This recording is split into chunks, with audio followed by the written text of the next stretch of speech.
Many of you seem to like on my other channel, Tim B at Sea, when I pull out a chart, a paper chart, and show you guys what's coming up.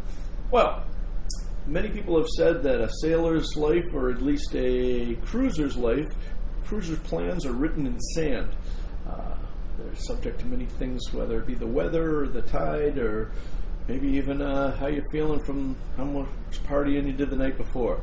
In any case, I still have a week to go. But if everything goes well, these are my plans. I hope to go here.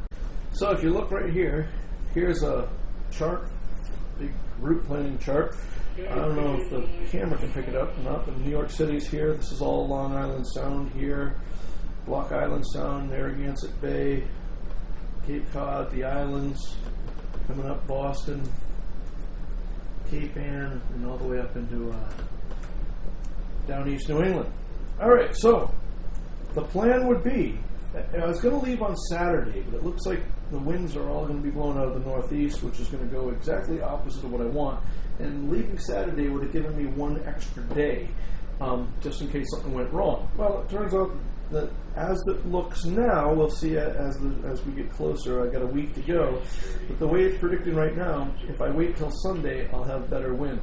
So the idea is I leave out of here, Watch Hill, Rhode Island, and come out of the Sound, and hopefully by then the wind will come from southeast to, northeast to southwest.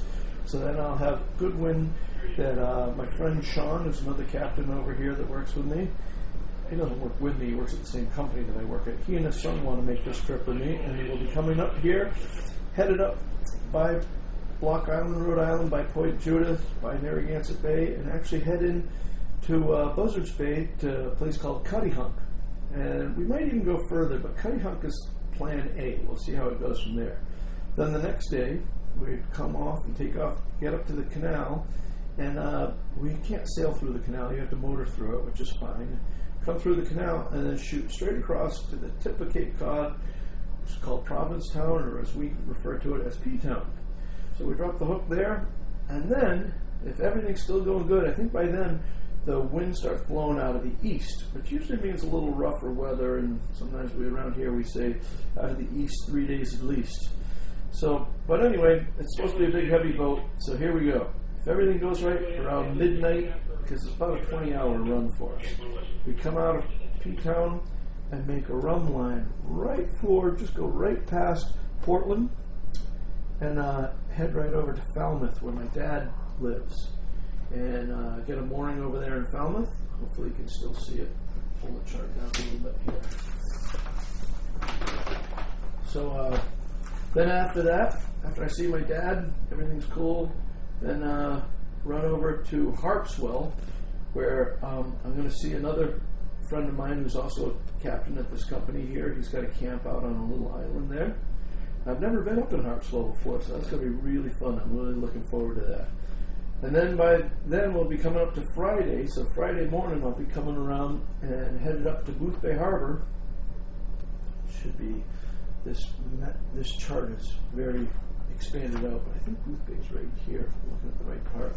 Anyway, and I'll spend Friday and Saturday at Boothbay, where I'll meet up with my brother and my sister-in-law, my friend, if you're familiar with the channel, if you remember Captain Courtney Day, who owns Cape Ann Towing, he's coming up from Florida.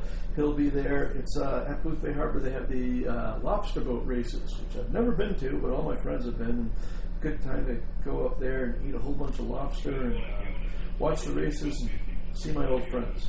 Then after that, if everything goes right, my brother and my sister-in-law go home, and my friend Rick comes over, and he'll join up me, and the two of us will head out to Monhegan Island, where I grew up, and hopefully spend 2 or 3 nights there. And then this is where it's going so far out in the plan that it's almost ridiculous to even make these plans, because we don't know what the weather looks like, we don't know how we're feeling.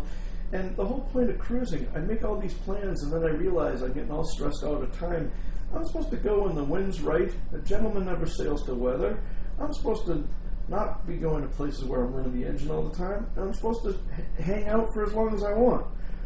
And I make all these ridiculous plans, and then I realize I got to go, I got to get this. I won't get here if I don't leave now. And that's just totally defeats the whole purpose of cruising. So I'm trying to break out of my regimented, scheduled life that has been in tugboats. So at any rate, the plan is to spend 2 or 3 days on Mohegan, and who knows?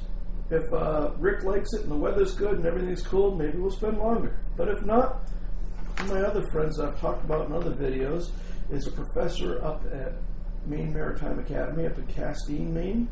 And it'd be fun to sail up there and see him. It should be about an 8-hour sail. And then the next day, once again, this was way off, we'll see how it works.